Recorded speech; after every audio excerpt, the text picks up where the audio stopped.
प्रदेश के 45,000 से अधिक आउटसोर्स कर्मचारी इन दिनों गहरे आर्थिक संकट से गुजर रहे हैं। अक्टूबर माह का दूसरा सप्ताह बीत चुका है, लेकिन अब तक सितंबर महीने का वेतन तक उन्हें प्राप्त नहीं हुआ है। ऐसे में त्योहारों के इस मौसम में उनके घरों में आर्थिक तंगी और निराशा का माहौल बना हुआ है। ये वही कर्मचारी हैं जो पिछले लगभग 2 दशकों से राज्य सरकार के विभिन्न विभागों में मेहनत और ईमानदारी से कार्य कर रहे हैं, परंतु उन्हें आज भी औसतन केवल 10,000 रुपये मासिक मानदेय ही प्राप्त हो रहा है। हिमाचल उच्च न्यायालय ने बार बार इन कर्मचारियों के नियमितीकरण को लेकर स्पष्ट आदेश दिए हैं, मगर अब तक सरकार की ओर से कोई ठोस कार्यवाही नहीं की गई। कर्मचारियों का कहना है कि सरकार द्वारा उन्हें केवल आश्वासन दिए जा रहे हैं, लेकिन जमीनी स्तर पर कोई ठोस कदम नहीं उठाया जा रहा। परिणामस्वरूप उनकी आर्थिक स्थिति दिन ब दिन बिगड़ती जा रही है और वे अपने परिवार की मूलभूत जरूरतें तक पूरी करने में असमर्थ हो रहे हैं।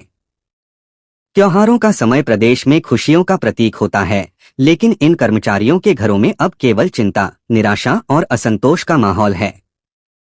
करवा चौथ और दीपावली जैसे पर्वों पर जहां बाकी प्रदेश उत्सव की तैयारियों में लगा हुआ है, वहीं ये कर्मचारी अपनी रसोई चलाने और बच्चों की पढ़ाई के खर्चे को लेकर परेशान हैं। कर्मचारियों का कहना है कि वे सरकारी तंत्र की रीढ़ हैं, वही लोग हैं जो बिजली, जल, स्वास्थ्य, परिवहन और प्रशासनिक व्यवस्था को चलाते हैं। फिर भी उन्हें न तो समय पर वेतन मिलता है और न ही किसी प्रकार की सामाजिक सुरक्षा।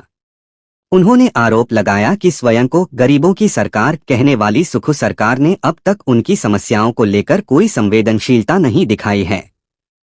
बढ़ती महंगाई, स्थायी रोजगार की कमी और मानदेय में कोई वृद्धि न होना जैसी परिस्थितियों ने कर्मचारियों में गहरा आक्रोश पैदा कर दिया है।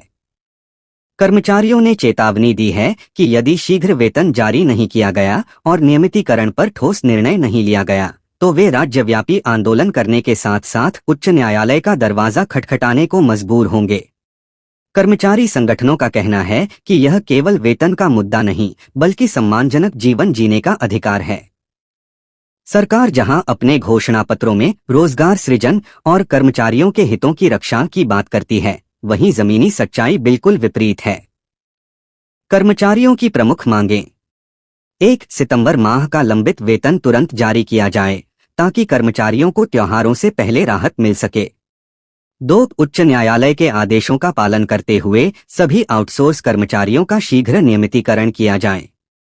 3 मानदेय में न्यूनतम 20,000 रुपये प्रतिमाह की वृद्धि की जाए ताकि वे सम्मानजनक जीवन यापन कर सकें। 4 समय पर वेतन भुगतान और भविष्य निधि जैसी योजनाओं का लाभ आउटसोर्स कर्मचारियों को भी दिया जाए। इन कर्मचारियों की स्थिति यह दर्शाती है कि जो लोग दिनरात प्रदेश की व्यवस्था को सुचारू रूप से चलाने में योगदान दे रहे हैं, वे स्वयं सबसे अधिक असुरक्षा और उपेक्षा के शिकार हैं। यदि सरकार ने उनकी समस्याओं के समाधान की दिशा में शीघ्र और ठोस कदम नहीं उठाए, तो यह मुद्दा न केवल राजनीतिक बल्कि सामाजिक असंतोष का रूप ले सकता है।